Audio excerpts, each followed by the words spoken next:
మహాభారత యుద్ధం ముగిసిన 3.5 దశాబ్దాల తర్వాత కృష్ణుడు తనువు చాలిస్తాడు. అనంతరం ద్వారక నీట మునుగుతుంది.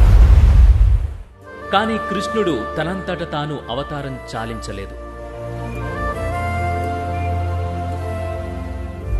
ఒక శాపం వల్ల కన్ను మూశాడు. ఏంటా శాపం? కృష్ణుడికే శాపం పెట్టింది ఎవరు?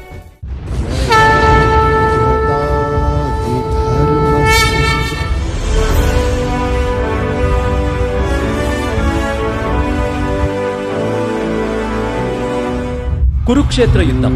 దీనికి మించిన రణరంగం ప్రపంచంలో ఎక్కడా జరిగుండదు, ఇకపై జరగబోదు.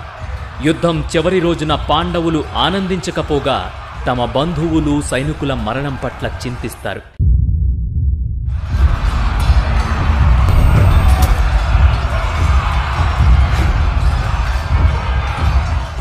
రక్తసిక్తమైన రణభూమిని చూసి శ్రీకృష్ణుడు కూడా నిశ్చేష్టుడై ఉండిపోతాడు. ఆ సమయంలో దూరం నుండి గట్టిగా ఒక ఏడుపు వినిపిస్తుంది. ఆ ఏడుపు గాంధారిది.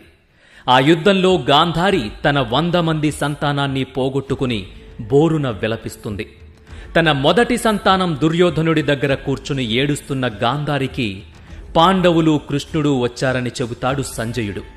ఆ మాట వినగానే ఆగ్రహంతో ఊగిపోయిన గాంధారి, నేను నిత్యం పూజించే శ్రీ మహావిష్ణువు అయినా నువ్వు ఈ విధ్వంసాన్ని ఆపలేకపోయావని దుమ్మెత్తిపోస్తుంది. విష్ణువు రూపమైన నీకు సాధ్యమై కూడా ఆ పని చెయ్యలేదని నిందిస్తుంది. నీ తల్లి దేవకిని అడుగు, బిడ్డలు పోయిన బాధేంటో తెలుస్తుంది. ఆమె 7 పిల్లలను పుట్టిన వెంటనే కోల్పోయింది. నేను నా 100 కొడుకులను యుద్ధంలో కోల్పోయానని శోకం పెడుతోంది. అదే కోపంతో ద్వారక మునిగిపోవాలని, ఈ రోజు మొదలుకొని కృష్ణుడు 36 ఏళ్లలో మరణించాలని శాపం పెడుతుంది గాంధారి. ఆ మాటలు విన్న కృష్ణుడు ఆ శాపానికి బాధపడకుండా చిరునవ్వుతో ఇదంతా జరుగుతుందని ముందే దుర్యోధనుడికి మిగతా కౌరవులకు కూడా చెప్పానని అంటాడు. కాని గాంధారి మాట వినే పరిస్థితిలో లేదు.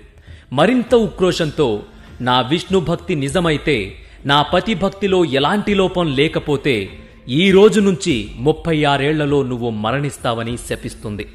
అంతేకాకుండా యాదవులు నాశనమైపోతారని, వాళ్లు ఒకరినొకరు కొట్టుకు చస్తారని, ద్వారక నగరం మొత్తం సముద్రంలో కలిసిపోతుందని శపిస్తుంది.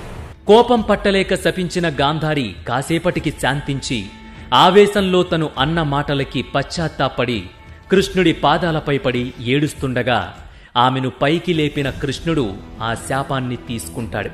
ఆ సంఘటన తరువాత, అంటే కురుక్షేత్రం తర్వాత 36 ఏళ్లు కృష్ణుడు సత్యభామ రుక్మిణితో సంతోషంగా జీవిస్తాడు. 36 ఏళ్ల తర్వాత గాంధారి శాపం తగిలే సమయం ఆసన్నమవుతుంది. కృష్ణుడి అవతారం చాలించే సమయం దగ్గర పడినట్టవుతుంది. అనేక కలహాలతో యాదవ వంశం నాశనమైపోయింది.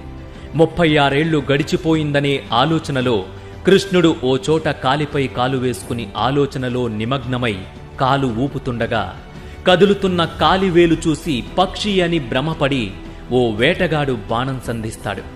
అలా శ్రీకృష్ణుడు ద్వాపరయుగంలో అవతారం చాలిస్తాడు.